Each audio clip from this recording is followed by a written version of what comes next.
Hi friends, hi masters, అందరికీ నా యొక్క హృదయపూర్వక నమస్కారాలు, అభినందనలు తెలియజేస్తున్నాను. బుక్ రీడింగ్ స్వాధ్యాయంలో భాగంగా సాయి సచ్చరిత్రం గురించి జ్ఞానాన్ని తీసుకుంటున్నాం కదా చక్కగా మనమందరం. సో మరి ఈరోజు సెక్షన్ స్టార్ట్ చేసుకునే ముందు చక్కగా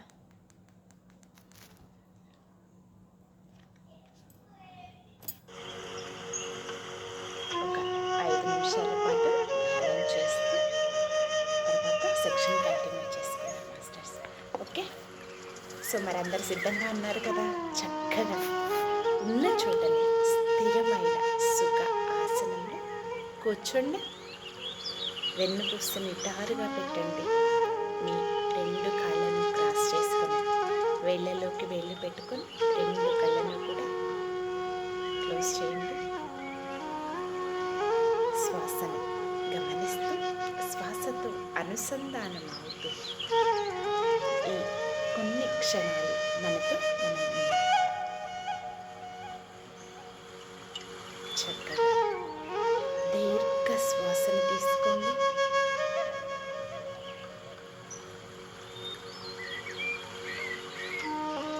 నిదానంగా శ్వాసను బయటికి వదిలివేయండి. మరొక్కసారి దీర్ఘ శ్వాసను తీసుకోండి. నిదానంగా శ్వాసను బయటికి వదిలివేయండి.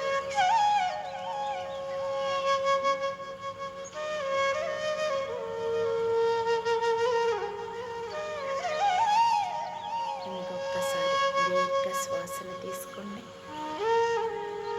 నిదానంగా శ్వాసను బయటికి వదిలివేయండి.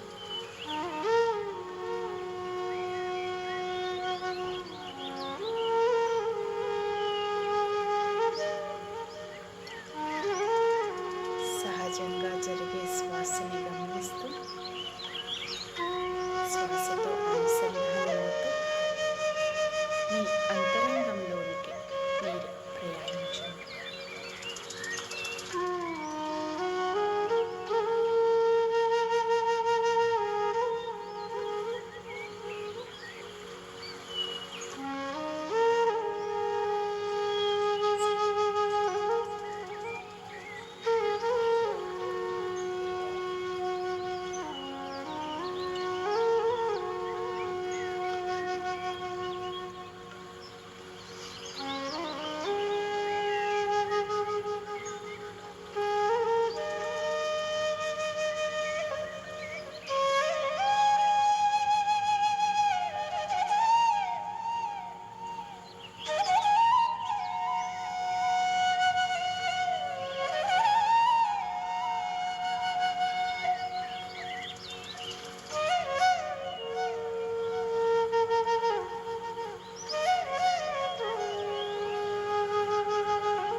ధ్యానం కంటిన్యూ చేసేవాళ్ళు కంటిన్యూ చేస్తూ చక్కగా ఈ జ్ఞానాన్ని తీసుకోండి.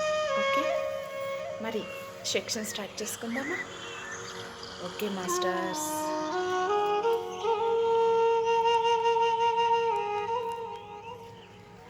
సాయినాథాయ నమః. శ్రీ సాయి సచ్చరిత్రము 5వ అధ్యాయం, డే 5. మనం పెండ్లి వారితో కలిసి బాబా తిరిగి షిరిడి వచ్చుట, పకీరుకు సాయి నామం ఎట్లు వచ్చెను, ఇతర యోగులతో సహవాసము, బాబా దుస్తులు, వారి నిత్యకృత్యములు, వేప చెట్టు క్రిందనున్న పాదుకల వృత్తాంతము, ఈ కథ యొక్క పూర్తి వివరములు, మొహియుద్దీన్ తాంబోలీతో కుస్తీ, జీవితములో మార్పు, నీళ్లను నూనెగా మార్చుట, జవహర్ అలీ అను కపట గురువు. ఈ చాప్టర్లో మనం నేర్చుకుంటాం. Okay masters. మరి ఫస్ట్, పెళ్లి వారితో కలిసి బాబా తిరిగి షిరిడీకి వచ్చుట.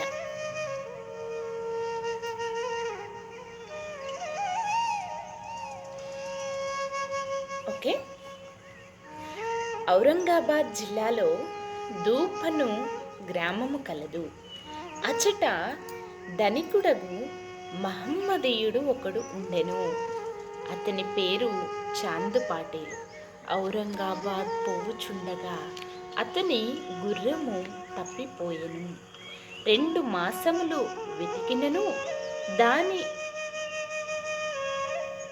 అంతు దొరకకుండెను. అతడు నిరాశ చెంది భుజముపై జీను వేసుకొని ఔరంగాబాద్ నుండి ధూప్ గ్రామమునకు పోవుచుండెను. సుమారొక 9 మైళ్ళు నడిచిన పిమ్మట ఒక మామిడి చెట్టు వద్దకు వచ్చెను. దాని నీడలో ఒక వింత పురుషుడు కూర్చొని ఉండెను. అతడు తలపై టోపీ, పొడగైన చొక్కా ధరించి ఉండెను. చంకలో సటక పెట్టుకుని చిలుము త్రాగుటకు ప్రయత్నించుచుండెను. దారి వెంట పోవు చాంద్ పాటీలును చూచి అతనిని పిలిచి చిలుము త్రాగి కొంత తడవు విశ్రాంతి గొనమనెను. జీను గురించి ప్రశ్నించెను. అది తాను పోగొట్టుకునిన గుర్రముదని చాంద్ పాటీలు బదులు చెప్పెను. ఆ దగ్గరలోనున్న కాలువ ప్రక్కన వెతుకమని పకీరు చెప్పెను. అతడచటకు పోయి గడ్డి మేయుచున్న గుర్రమును చూచి మిక్కిలి ఆశ్చర్యపడెను. ఈ పకీరు సాధారణ మనుజుడు కాడనియు గొప్ప ఔలియా అయి ఉండవచ్చుననియు అనుకొనెను. గుర్రమును తీసుకొని పకీరు వద్దకు వచ్చెను. చిలుము తయారుగా నుండెను. కానీ చిలుము వెలిగించుటకు నిప్పు గుడ్డను తడుపుటకు నీరు కావలసి ఉండెను. పకీరు సటకాను భూమిలోనికి గుచ్చగా నిప్పు వచ్చెను. మరలా అక్కడ సటకాతో నేలపై మోదక నీరు వచ్చెను. పకీరు చాపి గుడ్డముక్క నా నీటితో తడిపి నిప్పుతో చిలుమును వెలిగించెను. అటుల సిద్ధమైన చిలుమును ఆ పకీరు తాను పీల్చి తరువాత చాంద్ పాటీలుకు అందజేసెను. ఇదంతయు చూచి చాంద్ పాటీలు ఆశ్చర్యచిత్తుడయ్యెను. పకీరును తన గృహమునకు అతిథిగా రమ్మని చాంద్ పాటీలు వేడెను. ఆ మరుసటి దినమే పకీరు పాటీలు ఇంటికి పోయి అచ్చట కొంతకాలం ఉండెను. ఆ పాటీలు గ్రామమునకు మునసబు. అతని భార్య, తమ్ముని కొడుకు పెళ్లి సమీపించెను. పెళ్లి కూతురిది షిరిడి గ్రామము. అందుచే కావలసిన సన్నాహాలన్నీ చేసుకొని పాటీలు షిరిడి ప్రయాణమయ్యెను. పెళ్లివారితో కలిసి పకీరు కూడా బయలుదేరెను. ఎట్టి చికాకులు లేక వివాహము జరిగిపోయింది. పెండ్లివారు ధూప్ గ్రామము తిరిగి వెళ్ళిరి. కానీ పకీరు మాత్రము షిరిడీలో ఆగి అచుటనే స్థిరముగా నిలిచెను. పకీరుకు సాయి నామం ఎట్లు వచ్చెను.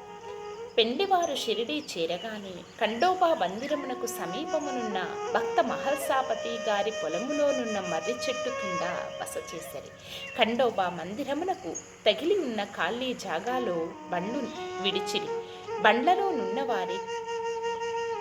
బండ్లలోనున్న వారొకరు ఒకరి తరువాత ఒకరు దిగిరి. పకీరు కూడా దిగిను.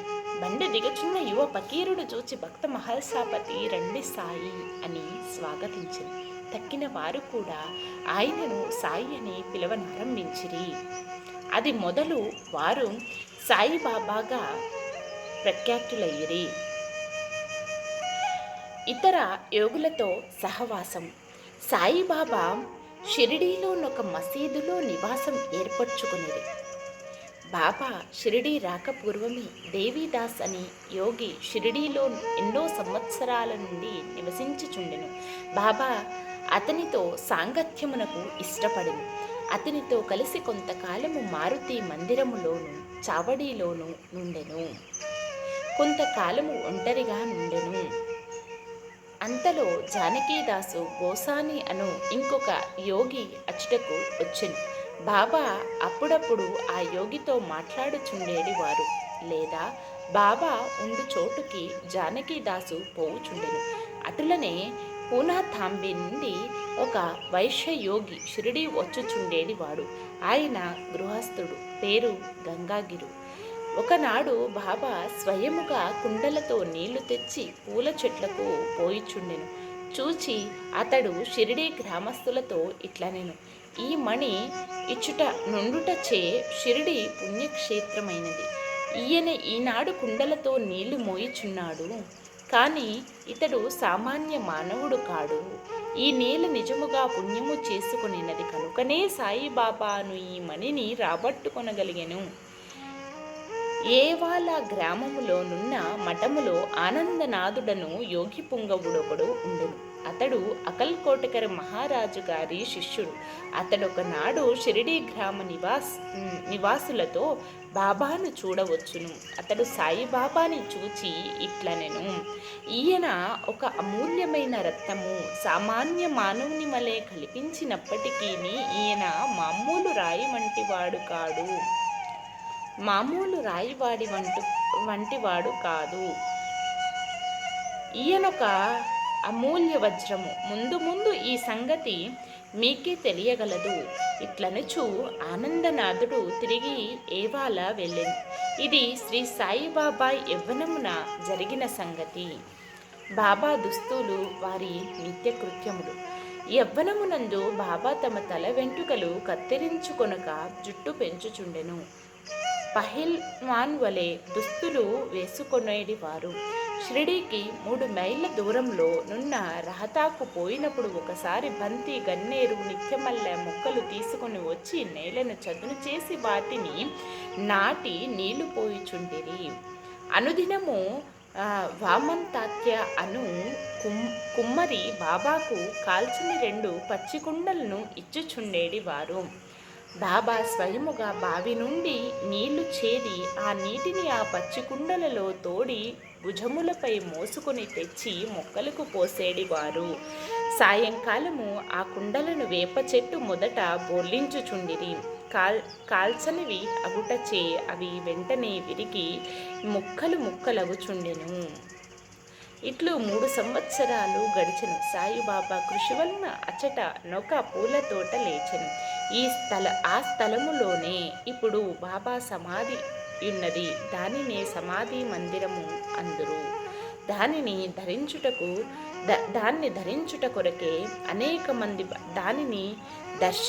కొరకే అనేక మంది భక్తులు విశేషముగా పోవుచున్నారు. వేప చెట్టు కిందనున్న పాదుకల వృత్తాంతము. అకల్కోటకర్ మహారాజు గారి భక్తుడు బాయి కృష్ణాజీ అలీ బాక్కర్. ఇతడు అకల్కోటకర్ మహారాజు గారి చిత్రపటమును పూజించుచుండేడివాడు. అతడొకప్పుడు షోలాపూర్ జిల్లాలోని అకల్కోట గ్రామమునకు పోయి మహారాజు గారి పాదుకలు దర్శించి పూజించవలనని అనుకునేను. అతడు అతడికి పోక మునిపే స్వప్నములో ఆ మహారాజు దర్శనమిచ్చి ఇట్లు చెప్పెను: ప్రస్తుతము షిరిడి నా నివాస స్థలం, అతడికి పోయి నీ పూజ మొనరింపు. అందుచే అకల్కోటకరు పోవలనని తన నిర్ణయంను మార్చుకొని బాయి కృష్ణాజీ షిరిడి చేరి బాబాను పూజించి అచటనే 6 మాసములు ఆనందముతో గడిపెను. దీని జ్ఞాపకార్థము పాదుకలు చేయించి శ్రావణ మాసంలో ఒక శుభదినమున వేప చెట్టు కింద ప్రతిష్ఠ చేయించెను. ఇది శక సంవత్సరము 1834 శ్రావణ మాసంలో, అనగా క్రీస్తు శకము 1912లో జరిగింది. దాదా కేల్కర్ ఉపాసనీ బాబా అనువారు పూజను శాస్త్రోత్తకముగా జరిపిరి. దీక్షిత్ అను బ్రాహ్మణుడు పాదుకల నిత్య పూజకు నియమింపబడి దీనిని పర్యవేక్షించు బాధ్యత భక్త సగుణ్మేర్ నాయక్కు అప్పగించబడినది. ఈ కథ యొక్క పూర్తి వివరములు: తానే వాస్తవ్యుడైన శ్రీ బివి దేవ్ బాబాకు గొప్ప భక్తుడు. వీరు మమల్తాదారుగా పదవి విరమణ చేసిరి. వేప చెట్టు కింద ప్రతిష్ఠింపబడిన పాదుకలకు సంబంధించిన వివరములన్నీ సగుణ్మేర్ నాయక్ మరియు గోవింద కమలాకర్ దీక్షిత్ల నుండి సేకరించి పాదుకల పూర్తి వృత్తాంతము శ్రీ సాయి లీల మాస పత్రిక 2వ సంపుటము మొదటి సంచిక 25వ పేజీలో నీ రీతిగా ప్రచురించినారు. 1912వ సంవత్సరములో బొంబాయి నుండి డాక్టర్ రామారావు కొటారేయను నతడు షిరిడి వచ్చెను. వానితో వాటుగా అతని కాంపౌండర్ను మరియు అతని మిత్రుడైన భాయి కృష్ణాజీ అలీ బాకర్ అనునతడు వెంట వచ్చరి. షిరిడీలో వారు సగుణ్మేర్ నాయక్ జీకే దీక్షిత్కు సన్నిహితులయ్యిరి.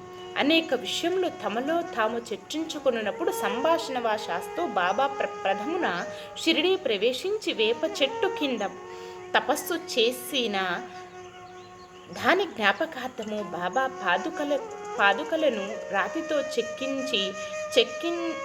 చెక్కించుట నిర్ణయించిరి.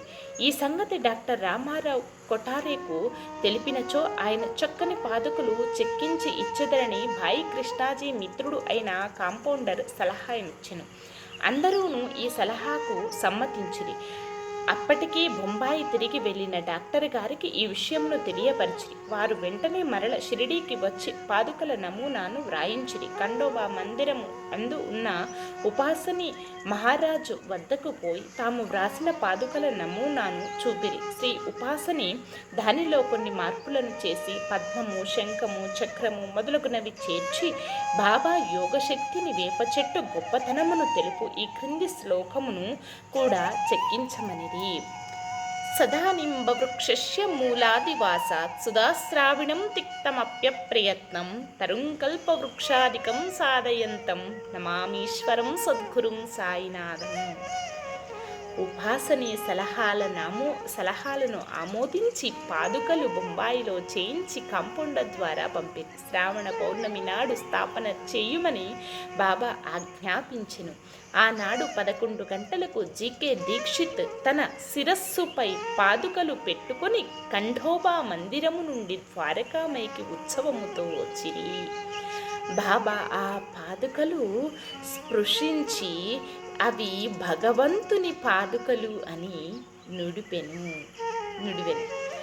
వానిని వేప చెట్టు మూలమును ప్రతిష్ఠింపుడని ఆదేశించెను. ఆ ముందు రోజు బొంబాయి నుండి పాస్తా సేట్ అను పాసీ భక్తుడు ఒకడు మనీ ఆర్డర్ ద్వారా 25 రూపాయలు పంపి ఉండెను. బాబా పైకము పాదుక ప్రతిష్టకు ఖర్చు నిమిత్తమిచ్చిన మొత్తము 100 రూపాయలు ఖర్చయినవి. అందులో 75 రూపాయలు చందాల ద్వారా వసూలు చేసిరి. మొదటి 5 సంవత్సరములు జీకే దీక్షిత్ ఆ పాదుకలకు పూజ చేసెను. తరువాత లక్ష్మణ్ కచేర్ జాగ్డే అను బ్రాహ్మణుడు పూజ చేయించుచుండెను. మొదటి 5 సంవత్సరములు నెలకు 2 రూపాయల చొప్పున డాక్టరు కొటారే దీపపు ఖర్చు నిమిత్తము పంపుచుండెను. పాదుకల చుట్టూ కంచె కూడా పంపెను. ఆ కంచెయు పైకప్పు కోపారాం స్టేషన్ నుంచి షిరిడీ తెచ్చుటకు 7-8 ఖర్చు సగుణ్మేర్ నాయక్ ఇచ్చెను. ప్రస్తుతము జాగ్డే పూజ చేయించుచున్నాడు. సగునుడు నైవేద్యమును దీపమును పెట్టుచున్నాడు. మొట్టమొదట బాయి కృష్ణజీ అకల్కోట్కర్ మహారాజు భక్తుడు. 1912వ సంవత్సరములో వేప చెట్టు కింద పాదుకలు స్థాపించినప్పుడు అకల్కోటకు పోవుచు మార్గ మధ్యమున షిరిడి ఎంత దిగెను. బాబా దర్శనము చేసిన తరువాత అకల్కోట్కర్ గ్రామమునకు పోవలననుకొని బాబా వద్దకేగి అనుమతి నీయమనెను. బాబా ఇట్లనెను, అక్కల్కోటలో నేనున్నది, అక్కడేలా పోయేదవు? అక్కడుండే మహారాజు ప్రస్తుతము ఇక్కడే ఉన్నారు, వారే నేను. ఇది విని బాయి కృష్ణాజీ అకల్కోట వెళ్ళుట మానుకొనెను. పాదుకల స్థాపన తరువాత అనేక పర్యాయములు షిరిడి యాత్ర చేసెను. హేమాత్ పంతునకి వివరములు తెలిసి ఉండవు. తెలిసి ఉన్నచో సచ్చరిత్రలో వ్రాయుట మాని ఉండరు. మొహియుద్దీన్ తాంబూలీతో కుస్తీ జీవితంలో మార్పు. షిరిడి గ్రామంలో కుస్తీలు పట్టుట వాడుక. అచట మొహియుద్దీన్ తాంబోలి అనువాడు తరచుగా కుస్తీలు పట్టుచుండేడివారు. వానిని బాబాకు ఒక విషయంలో భేదాభిప్రాయము వచ్చి కుస్తీ పట్టిది. అందులో బాబా ఓడిపోయెను. అప్పటి నుంచి బాబాకు విరక్తి కలిగి తన దుస్తులను నియమించు రీతిని మార్చుకొనెను. లంగోటి బిగించుకుని పొడవాటి చొక్కాని తొడుగుకొని నెత్తిపైన గుడ్డ కట్టుకునేటివారు. ఒక గోనె మొక్కపై కూర్చునేటివారు. చింకి గుడ్డలతో సంతృష్టి చెందేటివారు. రాజ్యభోగము కంటే దారిద్ర్యమే మేలని నుడివేడివారు. పేదవారికి భగవంతుడు స్నేహితుడనేవారు. గంగాగిరికి కూడా కుస్తీల యందు ప్రేమ. ఒకనాడు కుస్తీ పట్టుచుండగా అతనికి వైరాగ్యము కలిగెను. అదే సమయంలో దేహమును దమించి దేవుని సహవాసము చెయ్యమని ఒక శరీరవాణి అతనికి వినిపించెను. అప్పటి నుంచి గంగాగిరి సంసారము విడిచెను. ఆత్మ సాక్షాత్కారము కొరకే పాటుపడెను. పూనా తాంబే దగ్గర నది ఒడ్డున ఒక మఠమును స్థాపించి తన శిష్యులతో నివసించుచుండెను.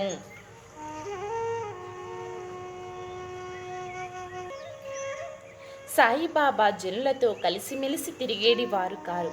ఎవరితోనూ తమంతట తాము మాట్లాడేది వారు కారు. ఎవరైనా ఏదైనా అడిగినా ఆ అడిగిన దానికి మాత్రమే జవాబిచ్చువారు. దినములో ఎక్కువ భాగము వేప చెట్టు నీడయందు, అప్పుడప్పుడు ఊరు అవతలనున్న కాలవ ఒడ్డున గల తుమ్మ చెట్టు నీడన కూర్చునేడివారు. సాయంకాలం ఊరకనే కొంత దూరము నడిచేడివారు. ఒక్కొక్కసారి నీమ్గాం పోవుచుండేడివారు. నీమ్గాంలో బాబాసాహెబ్ త్రయంబక్జీ డెంగలే అనునతని ఇంటికి తరచుగా పోవువారు. బాబాసాహెబ్ డెంగలే ఎందు సాయిబాబాకు మిక్కిలి ప్రేమ. అతని తమ్ముని పేరు నానాసాహెబ్. అతడు 2 వివాహములు చేసుకొన్నను సంతానము కలగలేదు. బాబాసాహెబ్ డెంగలే తన సోదరుని సాయిబాబా వద్దకు పంపెను. బాబా అనుగ్రహముచే నానాసాహెబు పుత్ర సంతానము కలిగెను. అప్పటి నుంచి బాబాను దర్శించుటకు ప్రజలు తండోపతండములుగా రాసాగిరి. వారి కీర్తి అంతటను వెల్లడి ఆయను.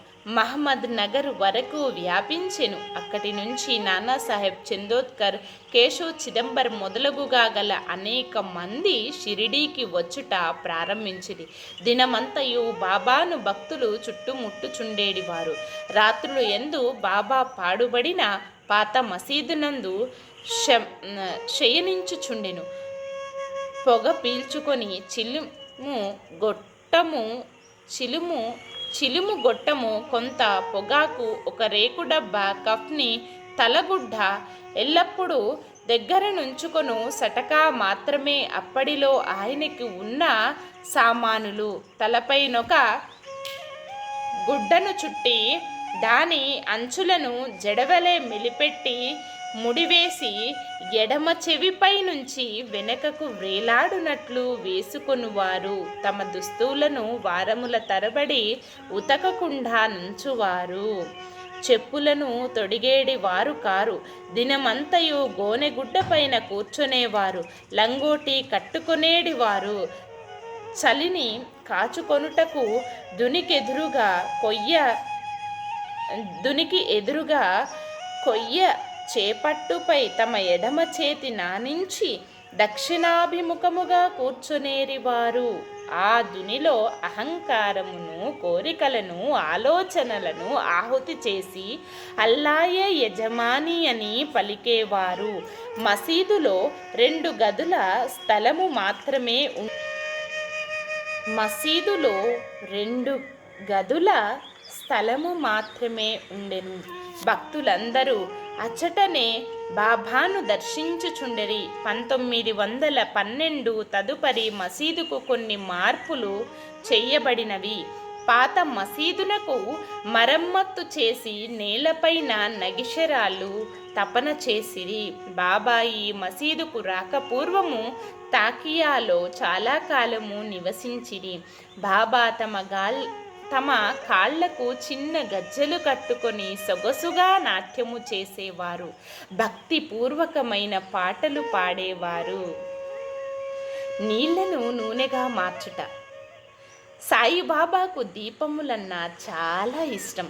ఊరిలో నూనెను విక్రయించు షావుకార్లను నూనె అడిగి తెచ్చి మసీదునందు రాత్రియందు అంతయు దీపములు వెలిగించుచుండేడివారు. కొన్నాళ్ళు ఇట్టు జరిగెను. ఒకనాడు నూనె ఇచ్చు దుకాణదారులు అందరూ కూడబలుకుని బాబాకు నూనె ఇవ్వకూడదని నిశ్చయించుకునిరి. బాబా వారి దుకాణములకు ఎప్పటి వలె పోగా నూనె లేదనిది. బాబా కలత చెందక వట్టి ఒత్తులు మాత్రమే ప్రమిదలలో పెట్టి ఉంచెను. నూనె వ్యాపారులు ఆసక్తితోనిదంతయు గమనించుచుండేడివారు. అడుగున 2-3 నూనె చుక్కలు మిగిలియున్న తమ రేకు డబ్బాలో నీటిని పోసి కలియబెట్టి ఆ నీటిని తాగివేసిరి.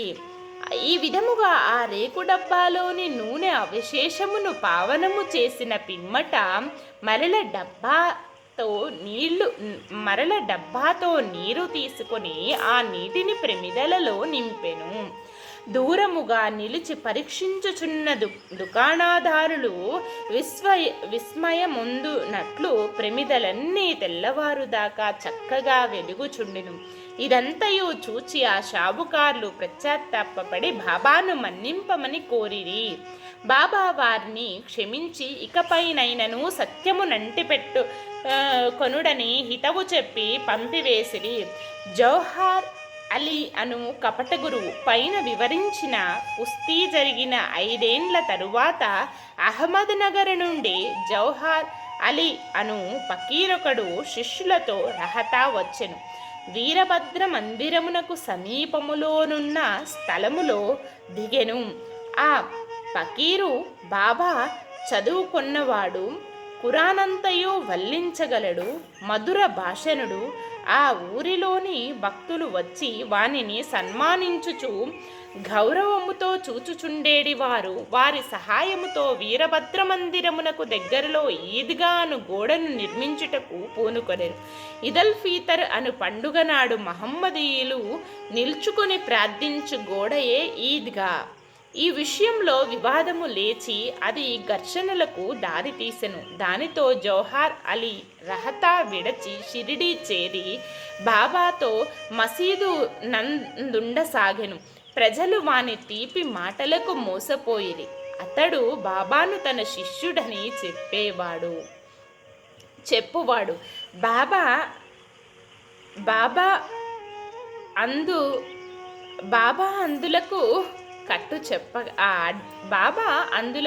అడ్డు చెప్పక శిష్యుని వలనే మసులు కొనెను. బాబా అందులకు అడ్డు చెప్పక శిష్యుని వలె మసలు కొనెను. తరువాత గురు శిష్యులు ఇద్దరు రహతాకు పోయి వచ్చుట నివసించుటకు నిశ్చయించుకొనిది. గురువునకు శిష్యుని శక్తి ఏమియో తెలియకుండెను. శిష్యునికి మాత్రము గురువు యొక్క లోపములు బాగా తెలియను. అయినప్పటికీ బాబా ఆ కపట గురువుని ఎప్పుడూ అగౌరవించక శిష్యధర్మమును శ్రద్ధగా నెరవేర్చుచుండేడివారు. అప్పుడప్పుడు వారిరువురు షిరిడీకి వచ్చిపోవుచుండేడివారు, కానీ అధికముగా రహతాలోనే నివసించేవారు. షిరిడీలోని సాయి భక్తులకు బాబా ఈ విధముగా రహతాలో నుండుట ఎంతమాత్రము ఇష్టము లేకుండెను. అందుచే వారందరూ కలిసి సాయిబాబాను మరల షిరిడీకి పిలుచుకొని వచ్చుటకు రహతా వెళ్ళిరి. వారు రహతాలో ఈద్గా వద్ద బాబాను ఒంటరిగా చూచి వారిని తిరిగి షిరిడీ తీసుకొని పోవుటకు వచ్చినామని చెప్పిరి. జవహర్ అలీ ముక్కోపి అని ఆయన తనను విడిచిపెట్టడని, అందువలన వారు తన యందు ఆశ విడిచి పకీరు అక్కడకు వచ్చు లోపల షిరిడీ మరలి వెళ్ళుట మంచిదని బాబా వారికి సలహా ఇచ్చెను. వారిట్లు మాట్లాడుకొనుచుండగా జవహర్ అలీ ఇక్కడకు వచ్చి బాబాను తీసుకొని పోవుటకు ప్రయత్నించుచున్న షిరిడీ ప్రజలపై మండిపడెను. కొంత వాదోపవాదములు జరిగిన పిమ్మట గురు శిష్యులు ఇద్దరూ తిరిగి షిరిడీ పోవుటకు నిర్ణయమైనది. వారు షిరిడీ చేరి అచుటనే నివసించుచుండిరి. కొన్ని దినముల పిమ్మట దేవీదాసు ఆ కపట గురువును పరీక్షించి అతని భండారము బయటపెట్టెను. చాందుపాటీలు వెళ్ళి బృందముతో బాబా షిరిడీ వచ్చుటకు 12 సంవత్సరముల ముందే 10-12 వయస్సులో దేవీదాసు షిరిడీ చేరును. వారు మారుతి దేవాలయములో నుండేవారు. దేవీదాసు చక్కని అంగసౌష్ఠవము, తేజోవంతములైన నేత్రములు కలిగి నిర్వ్యామోహిత అవతారము వలె జ్ఞాని వలె కనపడుచుండెను. తాత్యాపాటీలు, కాశీనాథ షింపే మొదలగుగా గల అనేక మంది దేవీదాసును తమ గురువుగా భావించుచుండేడివారు. వారు జవహర్ అలీని దేవీదాసు వద్దకు తీసుకొని వచ్చిరి. వారి మధ్య జరిగిన వాదంలో జవహర్ అలీ చిత్తుగా ఓడిపోయి షిరిడీ నుండి పలాయనము చిత్తగించెను. ఆ తరువాత అతడు వైజాపూర్లో నుండి చాలా ఏళ్ల తరువాత షిరిడీ తిరిగి వచ్చి బాబా పాదములపై పడెను. తాను గురువు, సాయిబాబా శిష్యుడను భ్రమ వాని మనస్సు నుండి తొలగి తన ప్రవర్తనకు పశ్చాత్తాపపడెను. సాయిబాబా వానిని యథారీతి గౌరవముగానే చూచెను. ఈ విధముగా శిష్యుడు గురువుని ఎట్లు సేవింపవలెను, ఎట్లు అహంకార మమకారములను విడచి గురు శుశ్రూష చేసి తుదకు ఆత్మసాక్షాత్కారము పొందవలెనో బాబా ఆచరణాత్మకముగా నిరూపించెను. ఈ కథ భక్త మహల్సాపతి చెప్పిన వివరముల ఆధారముగా వ్రాయబడినది. 5వ అధ్యాయము సంపూర్ణం. సద్గురు శ్రీ సాయినాథ్ అర్పణమస్తు. శుభం భవతు. ఓం శ్రీ సాయినాథాయ నమః. సో ఇక్కడతో ఈ సెక్షన్ క్లోజ్ చేసుకుందామండి. చక్కగా రేపు 6వ అధ్యాయంతో కలుసుకుందాం. మరి క్లోజ్ చేసుకునే ముందు చివరిగా 1 నిమిషం పాటు ధ్యానం చేసుకుందామా? ఓకే, మరి ఉన్న చోటనే చక్కగా స్థిరమైన సుఖాసనంలో కూర్చోండి. సహజంగా జరిగే శ్వాసని గమనిస్తూ ఉండండి. ఇప్పుడు తీసుకున్న జ్ఞానాన్నంతా మన యొక్క అణువులోను ప్రతి కణంలోనూ నింపుకుందాం.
ఓకే మాస్టర్స్, చక్కగా సహజ స్థితికి వస్తూ మీ రెండు చేతులను విడదీస్తే మీ కంటి మీద పెట్టుకోండి.